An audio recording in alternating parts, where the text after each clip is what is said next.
Also ఇది అన్నయ్య డాబా అని ఎవడో పెట్టాడు. చిరు అన్న డాబా అని ఎవరో పెట్టారు, లేదా చిరు డాబా అని పెట్టాడు. చిరు డాబా అని పెట్టిన తర్వాత చిరంజీవి గారి సంబంధం ఉండదు. చిరంజీవి గారి సంబంధం లేకుండా చిరంజీవి గారు అక్కడ వెళ్ళి ఉంచుంటున్నారు. ఇప్పుడు ఆ డాబాలో ఏదైనా సరే ఫుడ్ అడల్టరేషన్ ఏమైనా జరుగుతుంది, ఏదైనా సరే ఎవరైనా ఆ ఫుడ్ తిన్న తర్వాత ఏదో హాస్పిటలైజ్ అవుతున్నారు. ఇప్పుడు నేమ్ ఎవరికి వస్తుందండి? డైరెక్ట్గా చిరంజీవి గారికి వెళ్ళిపోతుంది. నెగిటివ్ నేమ్ అని చిరంజీవి గారికి వస్తుంది. చిరంజీవి గారికి దాని మీద ప్యాటెంట్స్ లేవు, చిరంజీవి గారికి దానికి ట్రేడ్ లైసెన్స్ లేవు, దాంట్లో జరిగేటువంటి వంటకాలకు చిరంజీవి గారికి సంబంధం లేదు. కానీ వాళ్ళు పెట్టేసుకున్నారు, వాడుకుంటున్నారు. ఆ వ్యక్తి ఎవరైతే పెట్టుకున్నారో వాళ్ళు హైలైట్ అవ్వటం కోసం, వాళ్ళ బిజినెస్ సక్సెస్ అవటం కోసం. మీకు ఇప్పుడంటే కాస్త ఇప్పుడు ఊర్లో ఉంటా ఉంటే సిటీలో కాస్త తగ్గుతాయి. కానీ మీరు సిటీలో ఊర్లో ఎక్కడైనా చూస్తే కనుక ఒక 10 years బ్యాక్ ప్రతి సెలూన్ షాప్లోనూ కటింగ్ స్టైల్స్ ఉంటాయి. చిరంజీవి కట్ చేస్తున్నట్టు ఒక ఫోటో ఉంటుంది. వాడు దాన్ని మార్కెట్ చేసుకుంటున్నాడు, మార్కెట్ చేసుకుని బిజినెస్ చేస్తున్నాడు. చిరంజీవి గారికి ఎప్పుడు కట్ చేస్తామని అడుగుతూ ఉంటాడు. ఆడేదో కోతలు రాయలాగా ఏదో కోతలు చెప్పేస్తాడు, ఏదో నేను అక్కడ షూటింగ్కి ఇక్కడికి వచ్చినప్పుడు చేసేసాను. అయితే నాకు కూడా అట్లాంటిదే కట్టింగ్. అది చార్నాళ్ళు జనరేషన్ నడిచింది, ఎవరు పెద్దంత పట్టించుకోలేదు దాని గురించి, ఎందుకంటే ప్రతి వాళ్ళని క్లెయిమ్ చేయలేరు. కానీ ఇప్పుడు ఏమవుతుందంటే దానిని సింకన్ చేసుకొని దానినే తీసుకొచ్చి నేను ఒక చిరంజీవి గారితో ఎక్కడికో నా బిజినెస్ గురించి ప్రమోట్ చేశారు అని ఏలో వచ్చేసింది. నేను అడ్వకేట్ని.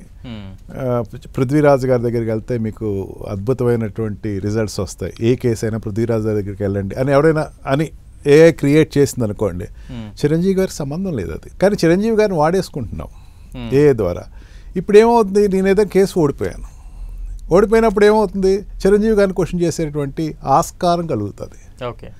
అందుకని తన వ్యక్తిత్వాన్ని వాడేసుకుని మిస్యూజ్ చేస్తే కనుక దాని రెప్లికా అన్నది ఆయన మీదకి వెళ్తుంది. కాబట్టి ఆయన వరకు ఆయన ప్రొటెక్ట్ చేసుకుంటాం కోసం ఇప్పుడు వస్తుంది అనగానే ఎవరికి వాళ్ళు భయపడేటువంటి జాగ్రత్త చెప్పినట్టుగా నిజంగా అభిమానులు ఇప్పుడు కాదు కొన్ని దశాబ్దాలుగా చిరంజీవి సినీ రంగ ప్రవేశం చేసినప్పటి నుంచి కూడా చాలా మంది తమ వ్యక్తిగత అంశాలకు సంబంధించి ఆయన ఫోటోలు పెట్టుకోవడం కావచ్చు, పెయింట్లు వేయించుకోవడం కావచ్చు, ఇవన్నీ ఉన్నాయి. కానీ అప్పటి నుంచి దాన్ని ఒక అభిమానంగా చూశారు. కానీ ఇప్పటి రోజుల్లో అలా చేయడం తప్పు అని చెప్తున్నారు. ఎందుకు ఆ వ్యత్యాసం ఎందుకు వస్తూ ఉంది? అంటే చేయడం తప్పు అన్నది కూడా కాదండి. ఇప్పుడు స్థాయి మారితే కనుక, అంటే ఒక పారామీటర్ దాటితే కనుక తప్పని చెప్తామండి. ఇప్పుడు మీరు ఇందాక చెప్పాను, మీరు ఇందాక సెలూన్ అని ఒక ఎగ్జాంపుల్ చెప్పాను, లేకపోతే హోటల్ ఒక ఎగ్జాంపుల్. ఆయన ఏదో హోటల్కి వచ్చి టిఫిన్ తిన్నారు, ఎక్కడో ఆయన క్యాన్వాయిలో ఎక్కడో టిఫిన్ తింటా ఉంటే అది తీసుకొచ్చి ఇది హోటల్, ఇది మన హోటల్కి వచ్చి తిన్నారు, ఎవరు పెద్దంత పట్టించుకోరండి. అక్కడ వరకు ఆయనకి డ్యామేజ్ ఏమి అవ్వదు.